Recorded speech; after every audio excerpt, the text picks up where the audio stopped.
As 2011 draws to a close, I thought I'd take a few moments to look back at some of the most notable natural events and disasters that I covered over the last 12 months.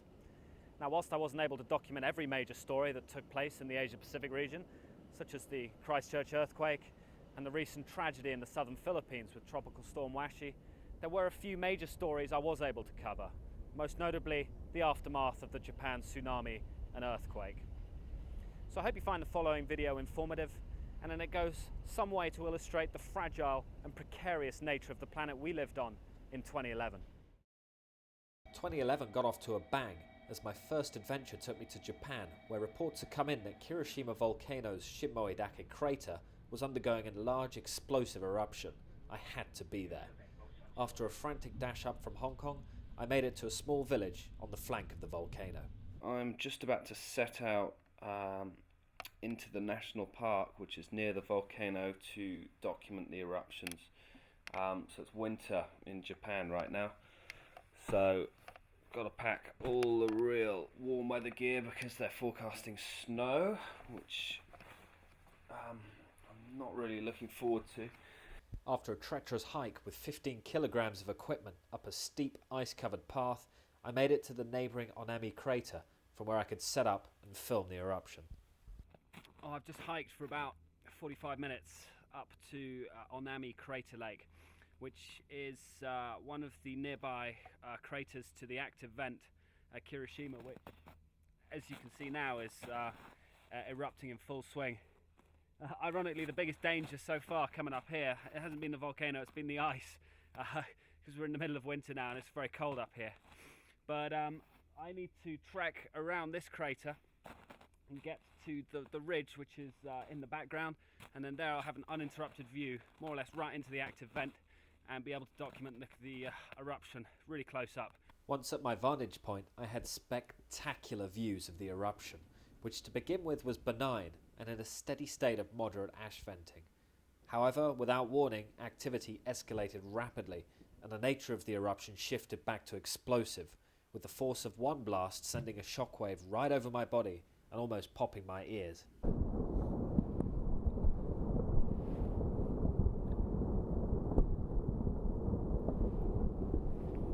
With the weather turning in and the threat of lava bombs hitting my location, it was time to head back to base and upload footage to CNN, who I was covering the story for exclusively that day.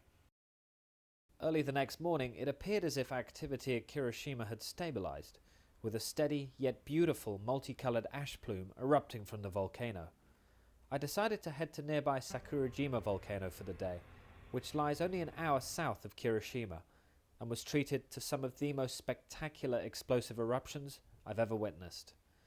And to top it all off, I was able to film one of the greatest shots I've ever captured, the elusive, explosive shockwave.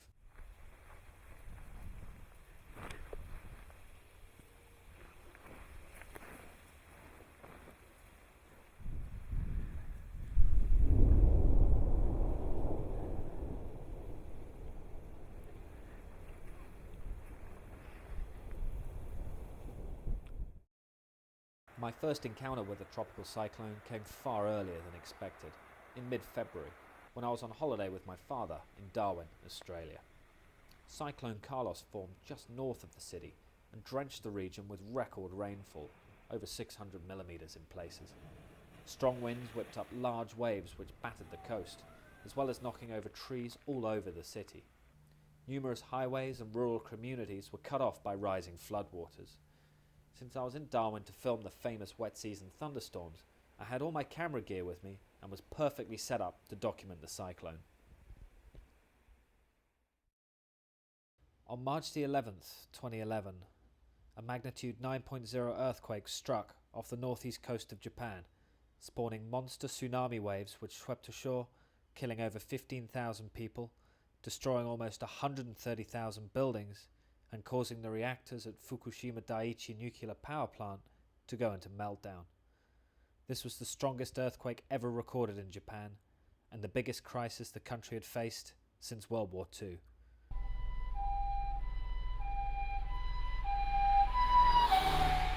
Rushing onto the first flight available to Japan 3 days after the quake, I then faced a long drive across northern Honshu contending with fuel rationing, food shortages, and sub-zero temperatures. Right, it's Tuesday morning, 15th of March. We managed to find a petrol station which was open, but they're rationing the fuel to only 1,000 yen, which came to about 7 litres. So fuel is a really precious commodity, so that's a really good thing we've been able to top up the car. The strength and determination of the Japanese people in the immediate aftermath of the disaster was amazing. Passing through the city of Osaki, 30 kilometers from my target location of Ishinomaki, it was evident there was no breakdown in civil order, no looting, no chaos, no nonsense. People queued patiently and calmly to collect rations and supplies. The earthquake here in northeast Japan is having far-reaching consequences. Here in Osaki city, which is over 30 kilometers from the coast, there's no power, there is evidence of damage. We've seen collapsed houses, the traffic lights are out. And as you can see behind me, people are forming long queues for basic goods to keep their lives going. This is a drugstore and other convenience stores. We've seen queues of up to 50 people being let in one at a time to get essential supplies. We're now nearing Ishinomaki city, reportedly one of the worst hit towns along the coast by the tsunami.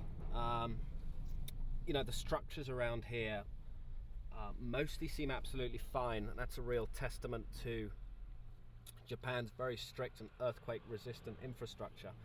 However, as we near the area which the tsunami hit, there's going to be a dramatic escalation in damage and destruction, which I'm anticipating will be incredibly shocking.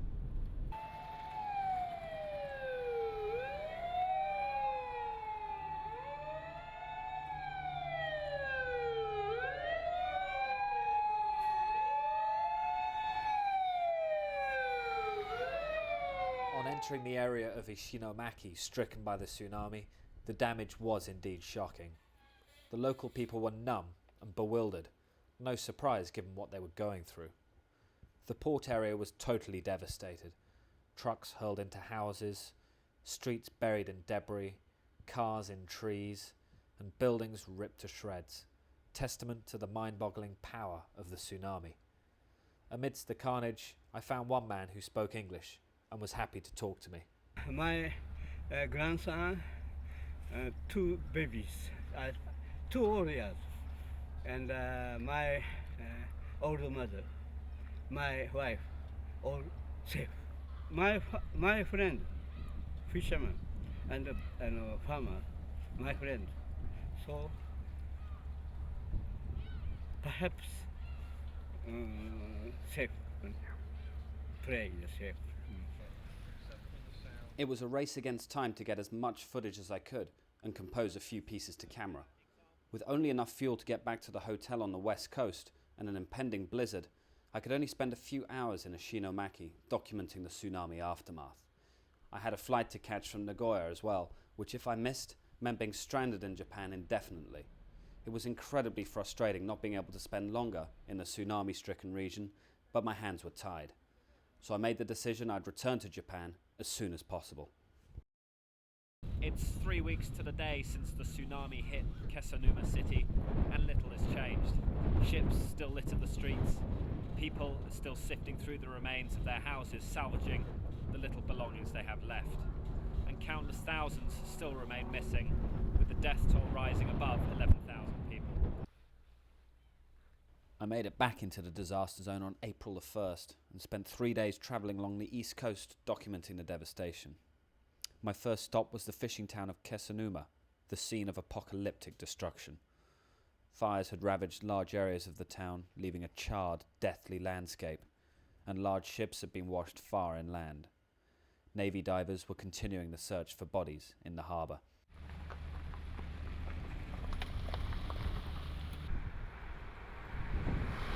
My next stop was Rikuzen Takata, which had quite literally been wiped off the map.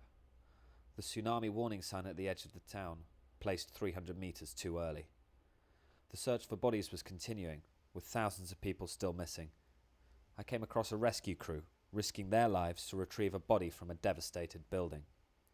A local man accompanied them and was there to identify the body once it had been removed from the building.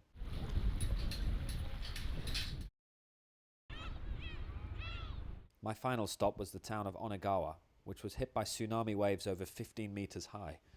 Given the scale of the damage, I was sure the wave heights here were higher than anywhere else I'd visited. In one part of town, a house was resting on top of another building which had survived the inundation. Cars were scattered on the roofs of 3-story buildings, and massive concrete ruins blocked what used to be city streets.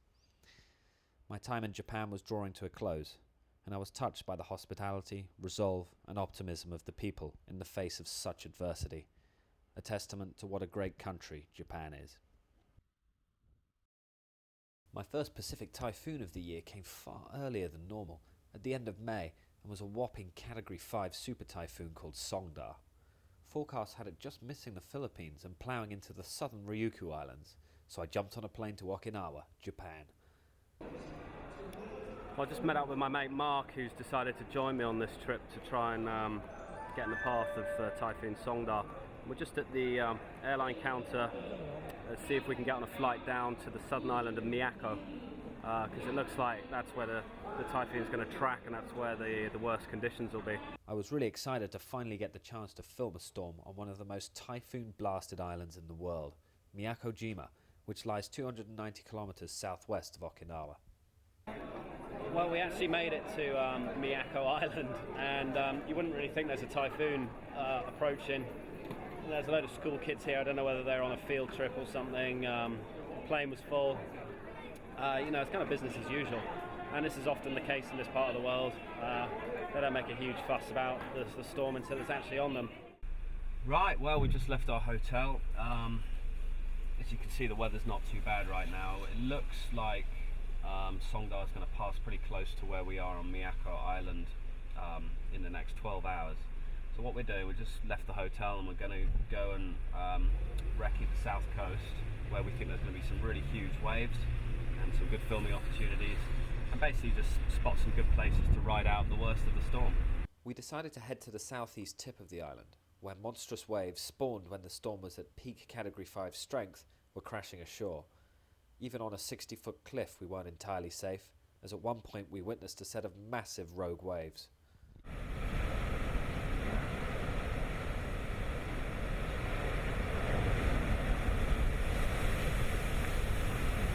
Right, watch out. Be aware. Those are rogue waves. With the weather deteriorating and the eye wall nearing, we decided to race back into town. Songda had weakened considerably from its peak, however it still packed a solid punch, blasting us with hurricane-force winds and torrential rain. In the harbour, storm surge and large waves were flooding the waterfront. Luckily, Songda inflicted little damage to Miyakojima due to its robust infrastructure, but it was a good warm-up for the upcoming heart of the typhoon season. It wasn't long before I found myself back on a plane to Okinawa, this time for the big and slow-moving Typhoon Muifa. Well, yeah, it's 10 o'clock in the morning on Thursday, the 4th of August, in Okinawa, and looks like Typhoon Muifa is still on track. It's actually popped out a massive eye. So even if it passes to the south of Okinawa, it's still going to rake us with some pretty strong winds. Due to the slow forward track of Muifa, Okinawa was in for a lashing for far longer than most typhoons inflict. I spent the day and night before shooting the build-up to the storm, before getting up at 4 a.m. on the 5th of August to document the eye wall crawling over the island. I sought shelter in a shopping mall whilst filming the hurricane-force winds and giving numerous live updates to CNN. It also provided an opportunity to do an amusing piece to camera. Well, this now appears to be the eye wall of Typhoon Muifa passing over Okinawa. We're just on the northern edge of it. The last data I heard is the eye is just south of where we are right now. Now, these are the strongest winds we've had so far during the typhoon, which would indicate that the eye wall is starting to pass over this area. Muifa dumped record amounts of rain on Okinawa, causing damaging floods and knocking out power to thousands of people on the south side of the island. But as was the case with Typhoon Songda, a more serious disaster was averted due to the robust infrastructure of the Japanese Ryukyu Islands. For the final few months of 2011, I was busy planning my wedding, but managed a quick trip to Taiwan to document Tropical Storm Nanmadol. The storm was initially forecast to hit southern Taiwan as a super typhoon, but deviated off track and made landfall first on the northern Philippines. I also returned to Sakurajima in southern Japan to document more of the ongoing eruptions at my favourite volcano. She didn't disappoint, putting on a fabulous show with stunning explosive eruptions and flying lava bombs. The final major event of the year saw the typhoon hunting me. Tropical storm Nesat developed into a typhoon and passed over 300 kilometres to the south of Hong Kong, but due to its unusually large wind field, gale-force winds lashed the city, prompting the issue of Typhoon Signal 8 and the shutting down of Hong Kong. Wherever you are in the world, I wish you a happy 2012, and if the Mayans get it right, it could be an even busier year for me coming up.